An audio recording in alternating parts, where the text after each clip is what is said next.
Picture this. It's 3:17 a.m. on a fog-covered rural road in Mexico. A single truck cuts through the darkness, carrying $6 million in cartel cash to a money laundering operation across the border. In exactly 14 minutes, Luis Alvarez will execute the most perfect heist in cartel history. He'll steal $6 million, disappear without a trace, and frame 4 innocent men for his crime. But here's what makes this story truly chilling. The cartel will never know they were robbed by their own janitor. They'll torture and murder the wrong people, destroy innocent families, and never suspect that the man who cleaned their blood off the floors was the same man who stole their money. This is the true story of the perfect crime and the terrible price of perfection.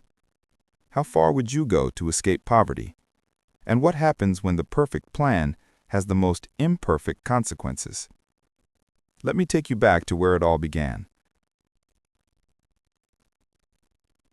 2 years before that foggy night, Luis Alvarez was nobody, literally nobody.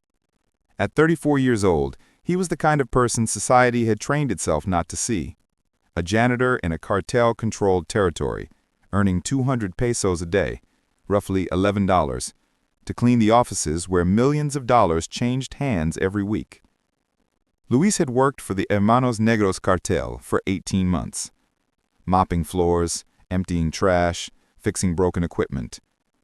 To the cartel members, he was furniture, invisible, forgettable. But furniture has eyes, and furniture has ears. During his first year, Luis heard everything. While cleaning the boss's office, he'd overhear phone conversations about money transfers. While fixing air conditioning units, he'd listen to logistics meetings. While emptying ashtrays, he'd absorb details about routes, schedules, and security procedures.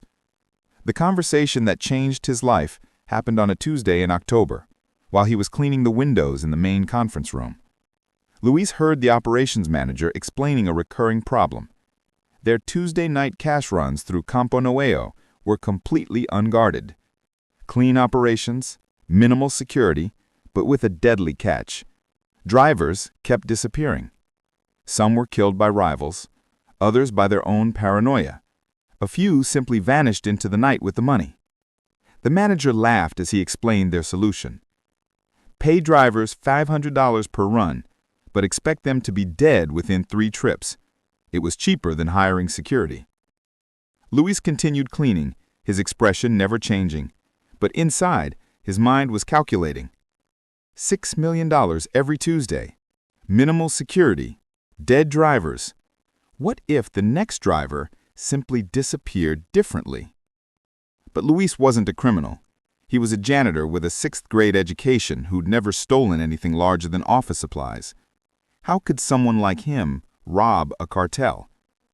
The answer came 8 months later when fate handed him the key to everything. In June of the following year, one of the cartel's technical specialists called in sick during a critical system upgrade. The surveillance equipment was malfunctioning, and they needed someone, anyone, who understood basic electronics. Someone pointed to Luis. The janitor had fixed their Wi-Fi before, hadn't he? Luis nodded quietly. He taught himself computer repair from YouTube videos during his spare time, practicing on discarded equipment. It was a hobby, nothing more. But as he worked on the surveillance system, Luis realized he'd been handed something far more valuable than money: access. The cartel's entire digital infrastructure ran through a central server. Cameras, GPS tracking, communication logs, financial records, everything was connected. And now Luis had administrative access to all of it.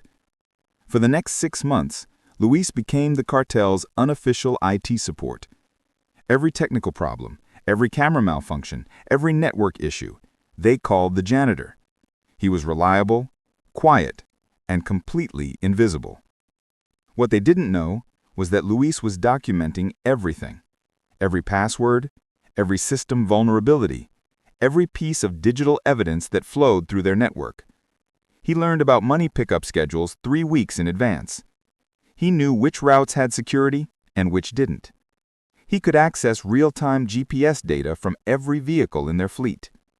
Most importantly, he learned how to manipulate their surveillance system, how to loop camera feeds, how to insert false timestamps, how to make digital evidence show whatever he wanted it to show. Luis was no longer just a janitor. He was a digital ghost, moving invisibly through their electronic systems, learning their secrets, preparing for something they could never imagine. But knowledge without action is worthless. Luis needed more than access. He needed a plan, and that plan began taking shape in his small, dark room under the light of a single lamp. What followed were 18 months of meticulous preparation that would have impressed military strategists and terrified psychiatrists. If you could have seen Luis's apartment in December of that year, you would have thought you'd walked into the mind of a madman or a genius. Every wall was covered with maps, schedules, photographs, and flowcharts. Red string connected dates to locations, routes to personnel, patterns to opportunities. It looked like the workspace of a detective hunting a serial killer, not a janitor planning a robbery. But Luis wasn't crazy. He was methodical.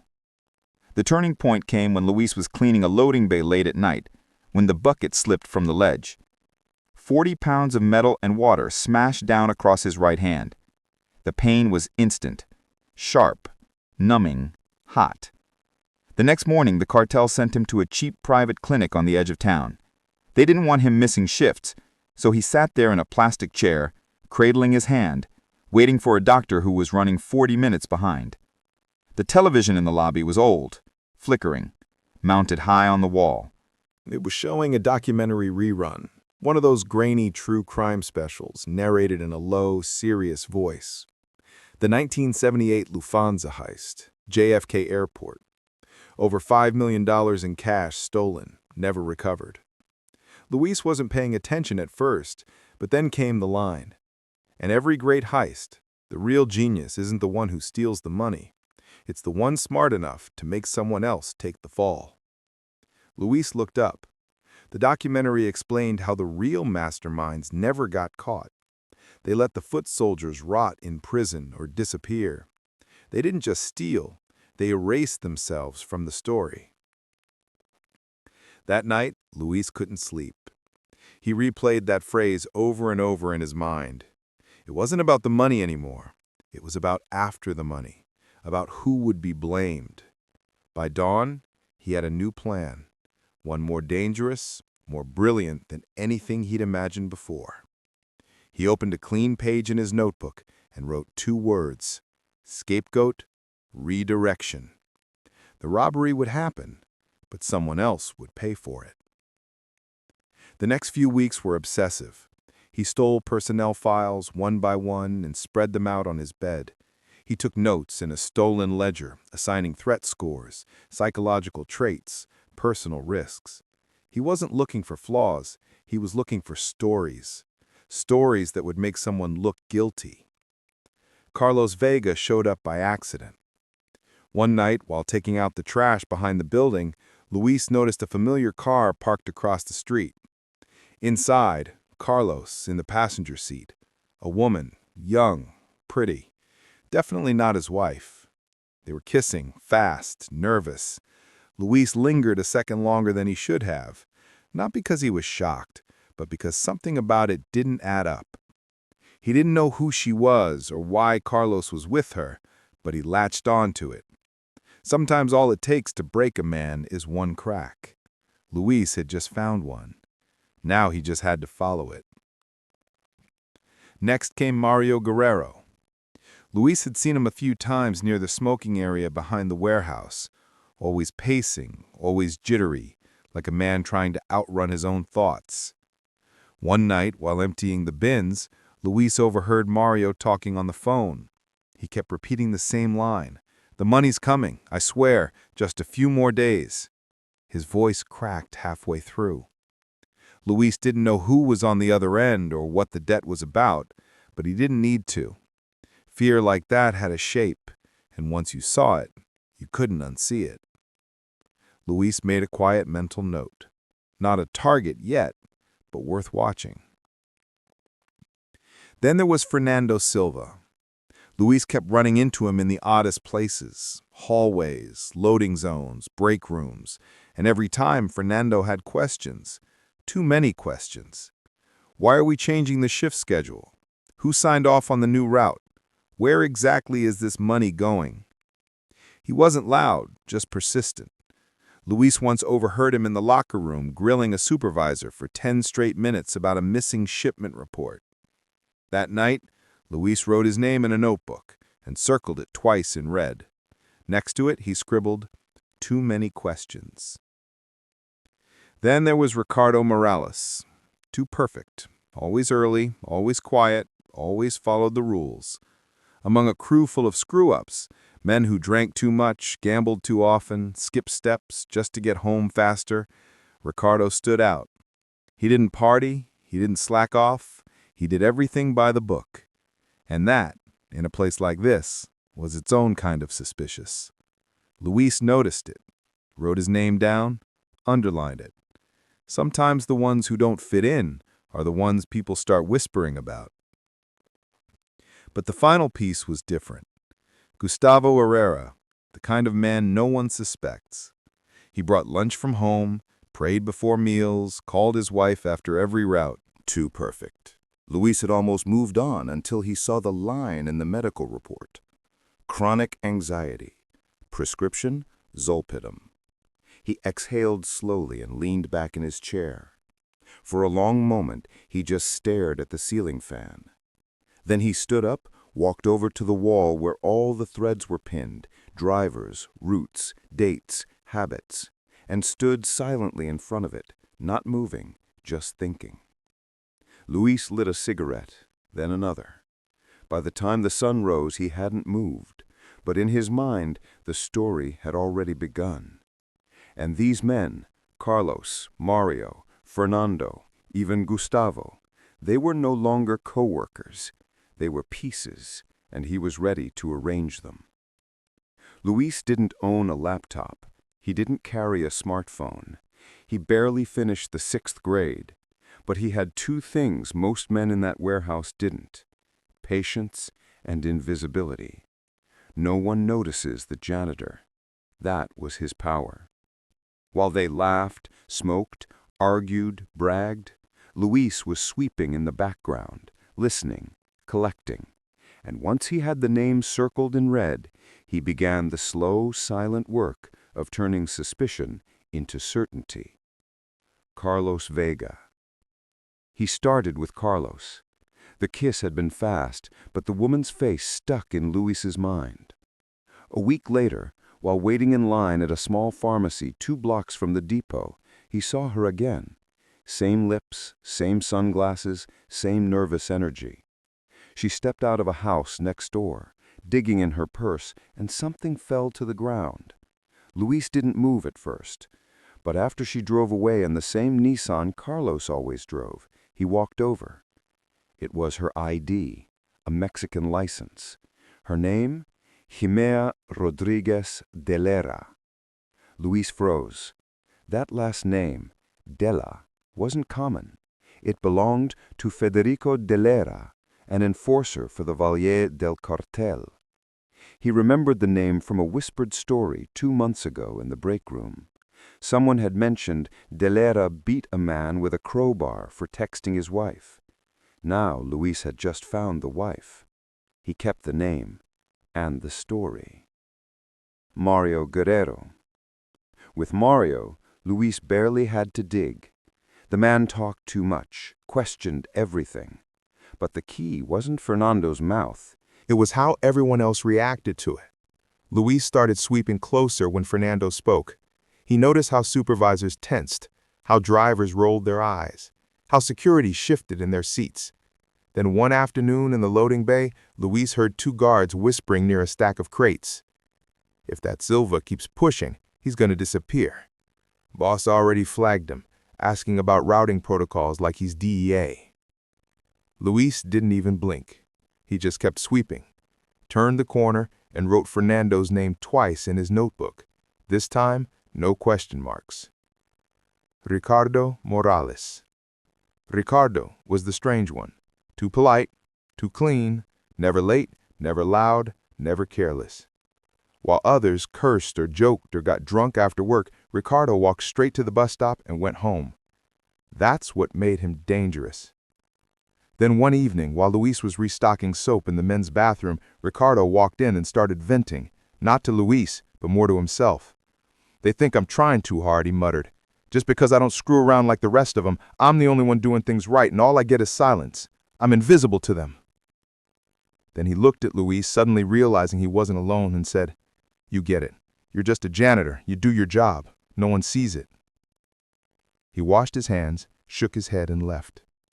Luis stood there for a full minute, motionless, then walked to the corner, opened his notebook, and wrote down, "Ricardo Morales. Too perfect, wants to be seen." That was it. That was enough. By the end of the month, Luis had built his internal case file. 4 men, 4 stories. Not lies, just vulnerabilities. All he had to do now was connect the right evidence to the right crack. He didn't need hackers or police records. He had brooms, overheard gossip, street memory, and instinct sharpened by years of being ignored. This wasn't just a robbery anymore. It was a stage, and the roles had already been cast. The night after Luis finalized his list, the 4 men he would frame, he found himself in a cantina on the southern edge of Reynosa. The place was almost empty. A flickering television player football match nobody watched. The bartender poured beer like time didn't matter. Luis sat alone with a warm drink, staring at the wall, thinking. For the first time in months, his thoughts weren't on how to steal. They were on how to disappear. The heist was only half the plan. The rest, the part that really mattered, was making sure Luis Alvarez died that night too. Quietly, without a trace. But how does a janitor vanish? He had no access to hackers, no corrupt officials, no one owed him favors. He wasn't a smuggler or a soldier or a man with resources. He was just the guy who mopped the floors. And then, by accident, he heard something. 2 men were talking at the table behind him, low voices, careful words. One of them mentioned documents, clean scans, multiple IDs, and a name that stuck. El Artista. Luis didn't turn around. He didn't breathe. He just listened, memorized the details, let the names settle into his bones. When one of the men left, Luis waited a full minute, then got up and offered the other man a drink. No questions, just presence. Something about his quiet intensity must have worked, because by the time the second beer was done, Luis had a meeting place and a time. A week later, in the back of a shuttered auto shop on the outskirts of Mexico City, he met the man behind the name. No real introductions, no handshakes. El Artista didn't ask who Luis was or why he needed to disappear. He simply got to work. His movements were clean, practiced, part craftsman, part surgeon. Luis explained what he needed. A life that had never worked for the cartel, never lived in Reynosa, and had just enough digital noise to seem boring and real. For 15,000 pesos quietly siphoned over months from inflated janitorial invoices, he got it. Name, Ricardo Salinas. Origin, a town in Tamaulipas where the municipal archives had burned down in 2017. Background, school records from a closed high school, job history from a now-defunct trucking company. Noise, 2 parking violations, a small unpaid loan, a gas bill, just enough to show up on second-rate databases. 2 weeks later, Luis held a fresh Mexican passport and a valid U.S. driver's license, both under his new identity. He also received a USB stick filled with PDFs, scanned records, IRO backups, certificates, the kind of details only a bureaucrat would check. He stared at them that night under a flickering bulb in his apartment.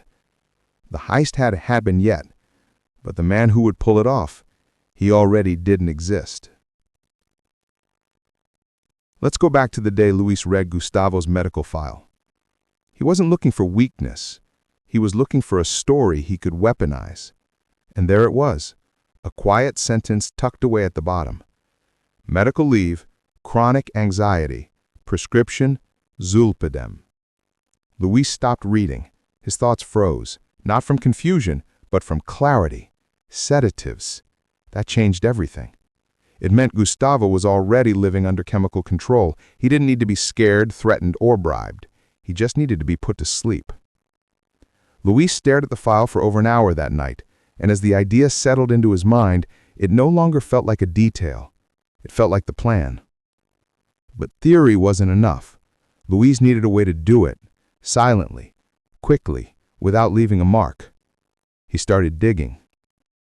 First, he called his cousin, a veterinarian assistant outside Monterey.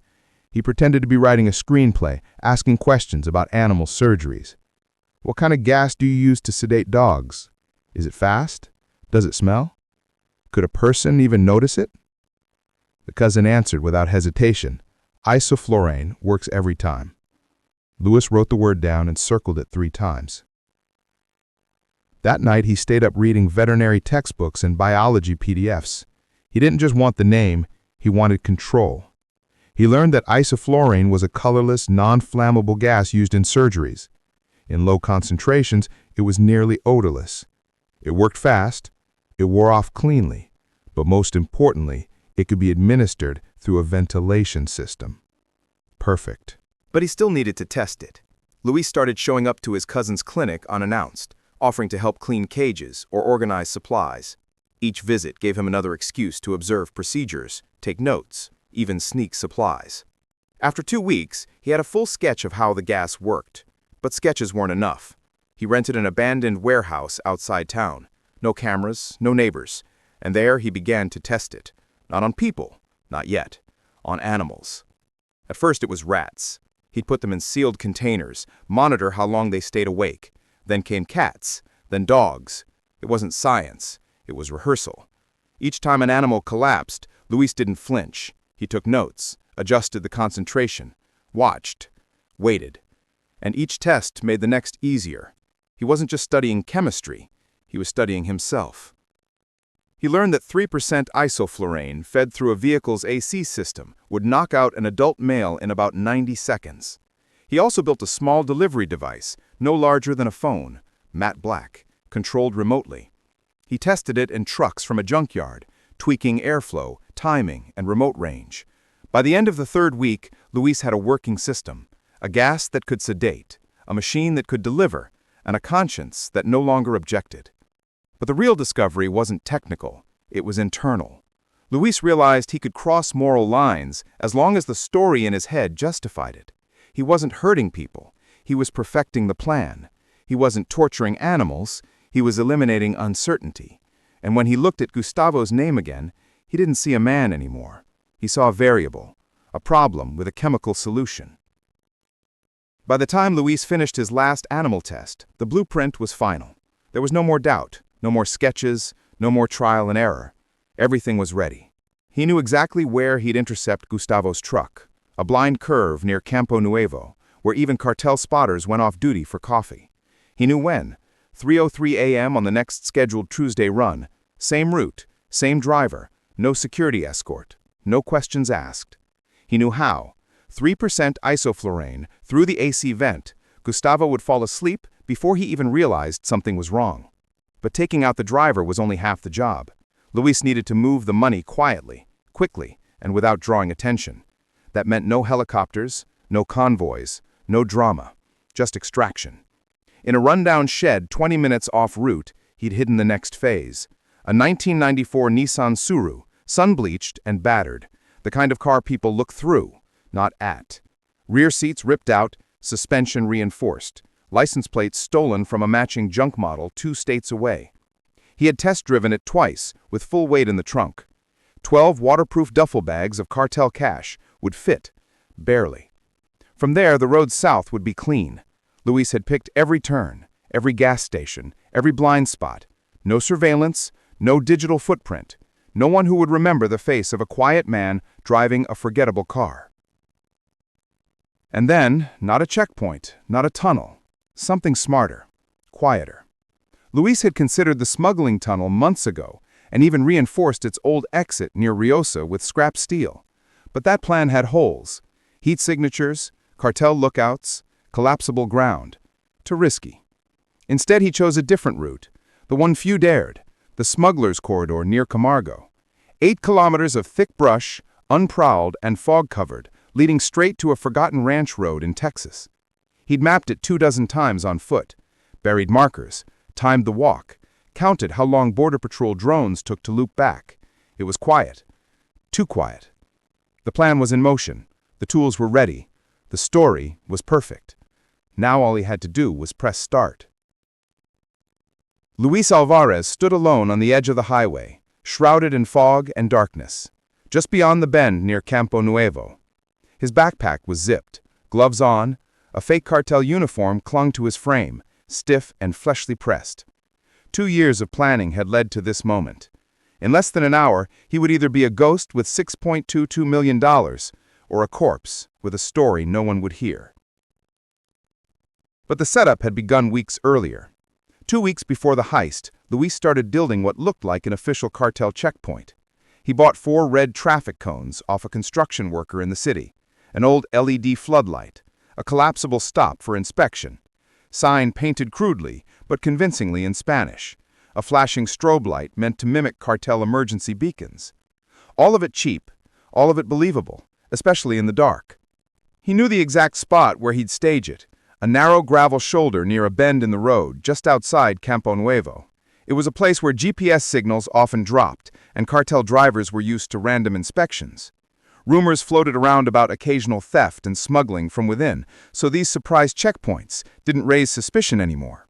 If anything, drivers were conditioned to comply without asking questions. Luis had chosen this place for a reason.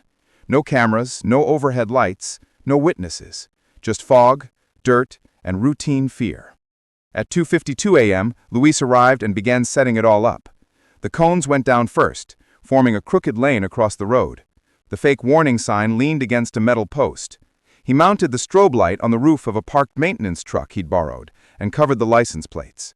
A dim lantern hung from a hook behind him, casting just enough light to create authority, but not enough to expose him. Then he waited. 2:58 a.m.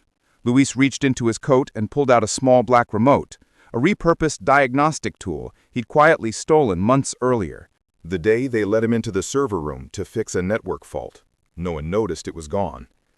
At home, Luis had rewired the device himself, step by step, using old cartel schematics and YouTube tutorials on relay spoofing. Now it pulsed once in his palm. The GPS feed on Gustavo's truck froze instantly. A digital illusion of a routine 6-minute smoke break. Nothing strange, no alarms, just another blip on a route where signals often cut out anyway. No one would question it, and that was the brilliance. 3:03 a.m. Headlights cut through the mist. The truck appeared, slowing naturally at the sight of the cones and the flashing light. Luis stepped forward, clipboard in hand, radio clipped to his shoulder. His uniform was spotless, his posture confident. He didn't wave, didn't shout, just stood firm like someone whose authority didn't need explaining. "Routine checkpoint," he said in a calm, practiced voice. Gustavo didn't question it. These checks happened. Everyone knew that. He nodded, blurry-eyed, and put the truck in neutral. Luis circled to the front, opened the AC intake, and quietly attached a black sedation device. He tapped the trigger in his coat pocket and began the countdown. 90 seconds. Just fog, silence, and the sound of the engine. At 3:05 a.m., Gustavo Herrera slumped unconscious against the window. Luis moved fast. Luis stepped forward in full cartel uniform, clipboard in hand, radio clipped to his shoulder. "Routine inspection," he said calmly. Gustavo nodded, half asleep behind the wheel. He pulled the unconscious driver into the passenger seat, climbed behind the wheel, and drove into the darkness, taking a dirt access road mapped months earlier. 10 minutes later, he arrived at a crumbling farmhouse, barely visible from the highway, long abandoned, never recorded on satellite maps. Hidden behind the house, under a sheet of rusted tin, was a compact gray sedan, dusty, low profile, and stripped of identifying details. The license plates had been wiped clean.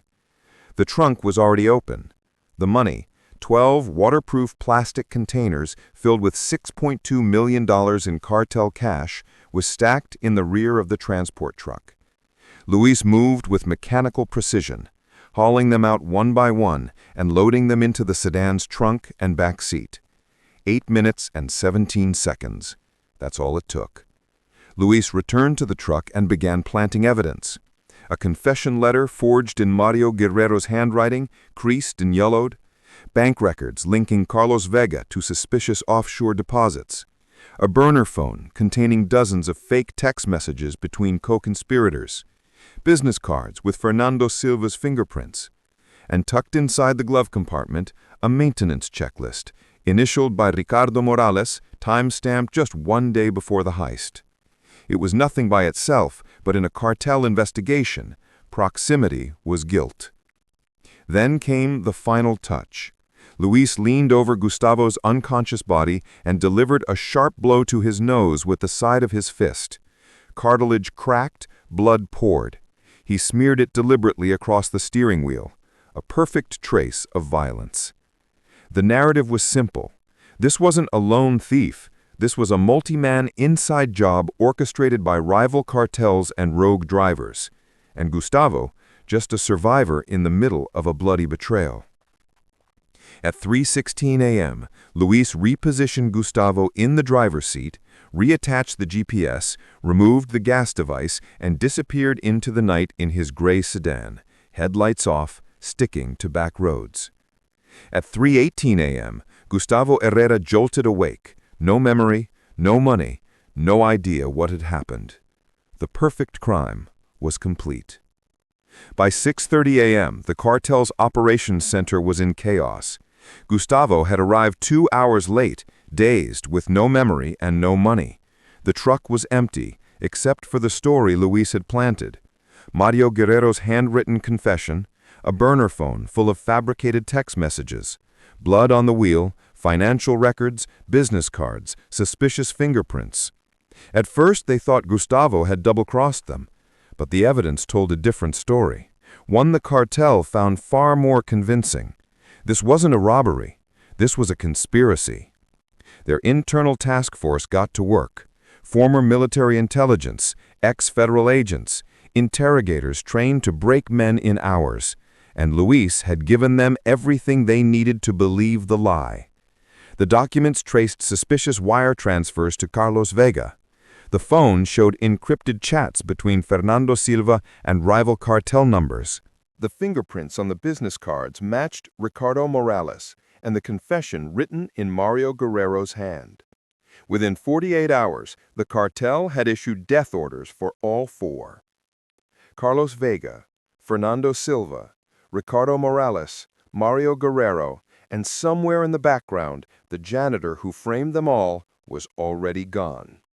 What happened next was exactly what Luis had planned, and exactly what would haunt him forever. Carlos Vega was found first, hiding in Guadalajara, shot dead at dawn. His only crime was falling in love with the wrong woman.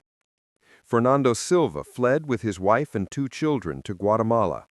The cartel found them anyway, executed the entire family as a message. Fernando had never stolen anything. His wife taught school. Their children were 4 and 7 years old. Ricardo Morales was captured at the U.S. border. 3 days of torture. He broke after 18 hours, confessing to crimes he'd never committed. But in his final moments, delirious with pain, Ricardo whispered something important. The janitor, always watching, always there. Then Ricardo Morales died. El Jefe, the cartel leader, had been listening. He began to wonder if they'd been looking in all the wrong places. The 4th conspirator, Mario Guerrero, was gunned down in a casino 2 nights after the heist. He was playing the slots in Jalisco when 2 men in black jackets walked in and didn't even break stride. 3 bullets to the chest. No warning, no words. 7 people died for Luis's crime. 4 drivers, 1 teacher, 2 children, all innocent, all murdered based on evidence Luis had fabricated. Meanwhile, The real perpetrator had vanished completely. At 4:42 a.m., Luis Alvarez reached the edge of the border zone, a dense stretch of forest outside Camargo, Tamaulipas, facing the Rio Grande. Just across the river was Zapata County, Texas. The sun hadn't risen yet. Fog hung low over the scrub and thorn brush. This was a smuggler's corridor, unpatrolled, unlit, forgotten by design. Luis shut off the engine of his dusty 1994 Nissan Suru, rolled it off the dirt path, and buried it under a blanket of branches and camouflage netting. Inside the trunk, 12 duffel bags, packed with $6.2 million in cartel cash. He grabbed 2 bags, slung them over his shoulders, and began walking 8 kilometers through the trees, across the riverbed, and into southern Texas, using one of the same footpaths smugglers had used for years. No cameras, no drones, no witnesses. 2 hours later, he reached a crumbling ranch shack near Los Baños, Texas, a structure he'd quietly rented under a false name 2 months earlier. The electricity barely worked. The walls sweated, but it was perfect. He locked the 2 bags inside, drank half a bottle of water, and turned back. Before dawn, he crossed the border again and returned to the Suru. He repeated the same route with 2 more bags. By the time the sun rose, 4 bags, nearly 1/3 of the fortune, were hidden safely in his makeshift hideout. He slept through the day, windowless and motionless. The next night, Luis did it again. 2 trips, 2 bags each. Another 4 bags moved, now 8. On the 3rd night, he slept during daylight, rose in silence, and made his final 2 trips. The last time he reached the Suru, he doused it in gasoline. He struck a match and tossed it. The fire swallowed the car in minutes. No license plate, no DNA, no trace. Luis turned his back on the flames and walked into the night with the final bags. 12 bags were now safe. And Luis Alvarez, he no longer existed. From now on, his name was Ricardo Salinas. 6 months later, a man named Ricardo Salinas appeared in San Antonio, Texas. Successful businessman, clean background, legitimate documentation. What his neighbors didn't know was that Ricardo Salinas was Luis Alvarez, a former janitor turned ghost, living off laundered cartel money. The transformation had taken months of precise planning. He learned the subtleties of American culture, neutralized his accent, rehearsed a complete backstory. The money was cleaned methodically through cryptocurrency tumblers, offshore proxies, and shell company investments that looked perfectly mundane on paper. He bought a modest house, a reliable used car, enrolled in community groups, paid taxes, made friends at a quiet gym. Nothing flashy, nothing memorable. A man engineered to disappear in plain sight. But invisibility had a price. At night, he thought about Fernando's children, the way Carlos's girlfriend had screamed when they dragged him away, the look in Ricardo Morales' eyes when the cartel man realized he wasn't guilty, just strange. Luis hadn't just framed them, he'd written them into a death sentence. The cartel killed for control. Luis had killed for silence. And what haunted him wasn't just the blood, it was the simplicity. The plan had worked too well. The only thread left was the money, or rather, the lack of it. That was the only thing the cartel never recovered. They had suspects, they had corpses, but they never found the $6.2 million. That was the one loose end that never got tied. The one question that still echoed through cartel war rooms. Where's the money? They never knew Luis Alvarez existed, and Ricardo Salinas never gave them a reason to look twice. The perfect crime didn't leave witnesses. It left a question, and a man who could never answer it, even to himself.